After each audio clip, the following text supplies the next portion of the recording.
Hi everybody. This is a quick three-parter, Friends on Fridays, about the friends that I met on Wednesday, and the rest of that day. It starts with joy. It moves on to the challenge of meeting new people, which really is a challenge, who might become friends, and it has a really scary ending. So stay with me, okay?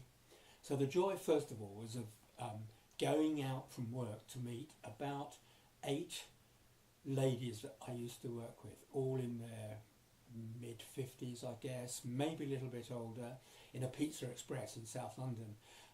What was nice was, because they've all moved on, we didn't talk about work. There was no shop. It was all about relationships, marriage, sons who had fathered, children with, out of work, homeless girlfriends, although the grandmother-to-be was optimistic because she said they love each other and they hope it'll be okay. Sadness that a wedding that we'd all been to about 5 years ago was dissolving, I think, and absolute amazement that a guy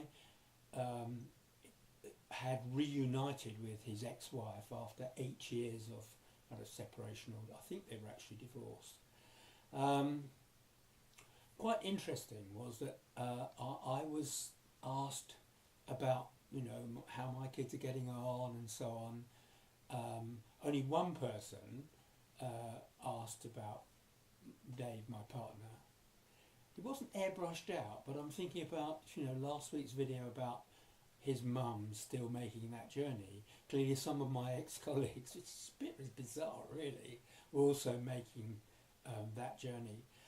They did ask about my adopted daughter and the 3 grandchildren who weren't there because they were away elsewhere that day. We would have otherwise all been together. So what I learnt was that old idiot Polonius said, bind your friends to you with bands of steel, iron. I can't remember Shakespeare's metaphor, but yeah, and it was really good to see them all again and realise we should meet more often. Part 2, you would think that I come across as a confident, hopefully articulate professional, wouldn't you? And that I'm quite at ease at working a crowded room with a mug of coffee or a glass of champagne, even better. Not a bit of it. I'm so socially shy with new people.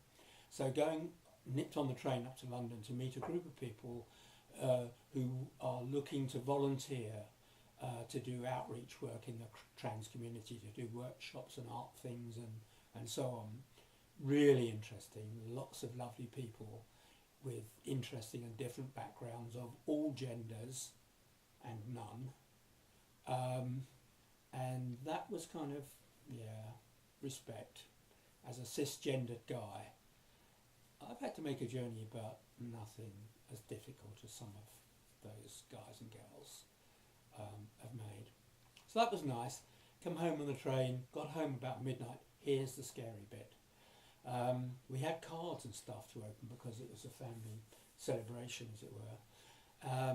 And so I had a glass of wine and another glass of wine on a completely empty stomach from about 10 o'clock to midnight. Woke up at 2 in the morning with the most unbelievable chest pains. I could hardly move. I couldn't speak. You're so much pain you can't even scream out. After about 10 minutes of this thinking it would go, let's be brave, it's just indigestion. I said to Dave, okay, I think it's a heart attack, call an ambulance. Ambulance came. I can't tell you, if you're watching this in the US where you're arguing about Obama's law and you think that's radical, get proper health service, because these people are amazing. And a guy and a woman arrived, and within 5 minutes the living room was looking like a laboratory with all the stuff that they wire you up with, because that critical golden hour.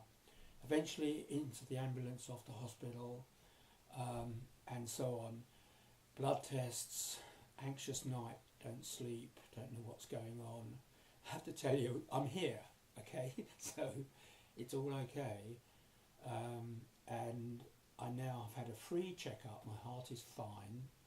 It was probably some sort of indigestion, some kind of, but the pain indescribable. I now have new respect for alcohol. Okay, so that's my kind of, and also I'm thinking in the ambulance, does Dave know what my will is? Because this is how you go, this is it. And also thinking, there are things I wanted to do tomorrow, like yesterday was a complete wipeout, because we've been up all night. Dave lost a day at work. I wasn't working anyway as it happened. And you worry and you suddenly see your life and your insurances rush in front of you and live life every day to the full. Which takes me to today, Friday, is we are going to London to a posh hotel and we're going to have afternoon tea, and I'm going to sit in the sofa where Tom Daly met his boyfriend.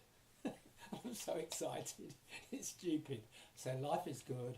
Wednesday was amazing with joy, with interesting new people, and then dead scary. And today I'm off to a nice hotel for one glass of champagne, no more. Hope your Friday is good. If you're Christian, it's Good Friday, great, good Shabbos, and hope to see you next week. Bye.